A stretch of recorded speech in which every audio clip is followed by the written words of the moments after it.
और अब बात पीलीभीत से भाजपा सांसद वरुण गांधी की, जिनके सुर बदले नजर आ रहे हैं, क्योंकि जो वरुण गांधी कुछ दिन पहले तक अपनी ही सरकार को घेर रहे थे, अब वो पूरी तरह से बदल गए हैं। 2 महीने से ज्यादा का वक्त गुजर गया और वरुण ने भाजपा सरकार पर एक भी हमला नहीं बोला।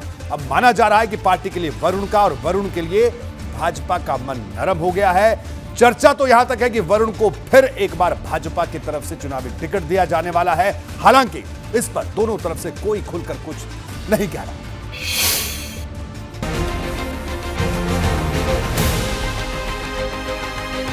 पीलीभीत से लेकर लखनऊ और दिल्ली तक वरुण गांधी का जिक्र एक बार फिर तेज हो गया है, क्योंकि जो वरुण गांधी लगातार अपनी ही सरकार को घेरते हुए नजर आते थे, वो कुछ दिनों से खामोश हैं। न तो वरुण गांधी की तरफ से कोई ट्वीट किया जा रहा और न ही कोई बयान ही आ रहा। अब चर्चा यह है कि अपनी मां और सुल्तानपुर से भाजपा सांसद मेनका गांधी के रिएक्शन के बाद वरुण गांधी के सुर भी बदले हुए दिख रहे हैं। हम सभी लोग पार्टी के वफादार कार्यकर्ता हैं। हम लोग सभी लोग कमल के फूल के लिए काम करते हैं। हमारे पीलीभीत जनपद का एक भारतीय जनता पार्टी का कार्यकर्ता कमल के फूल के लिए काम करता है। पार्टी की तरफ से यह संगठन के सोचने का विषय है। हम लोगों को तो नीचे संगठन का काम करना है। संगठन की तरफ से जो भी प्रत्याशी बन के आता है, हम सभी कार्यकर्ता एकजुट होकर उसको जिताने का काम करते हैं। वरुण गांधी ने न तो फरवरी के महीने में सरकार पर कोई चुभने वाला हमला किया और न ही मार्च के महीने में। आखिरी बार उन्होंने 13 जनवरी को एक ऐसा ट्वीट किया था जो भाजपा सरकार पर सवाल उठाने वाला था।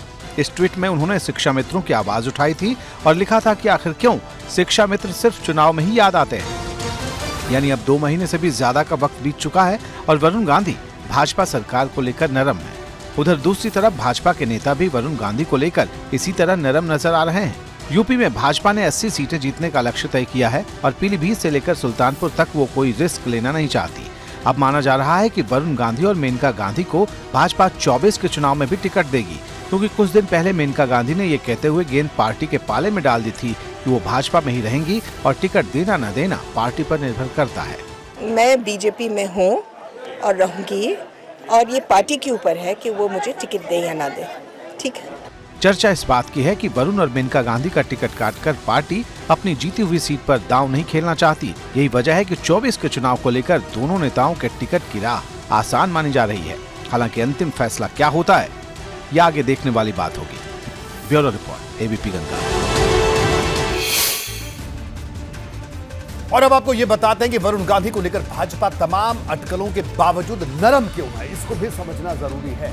2 सीटों को लेकर भाजपा कोई रिस्क नहीं लेना चाहती, क्योंकि एक सीट बेहद अहम इस बार के चुनाव में भारतीय जनता पार्टी के लिए है। पीलीभीत और सुल्तानपुर में मेनका वरुण का बड़ा जनाधार, इस बात से इनकार नहीं किया जा सकता। सीट बदले जाने के बाद भी 2019 में दोनों की जीत हुई थी। 2014 में वरुण गांधी सुल्तानपुर से सांसद चुने गए थे।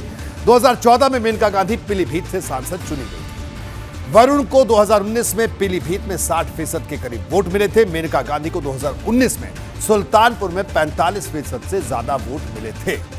तो ये वो आंकड़े हैं जिनसे इस बात की तस्दीक और ज्यादा मजबूती से होती है।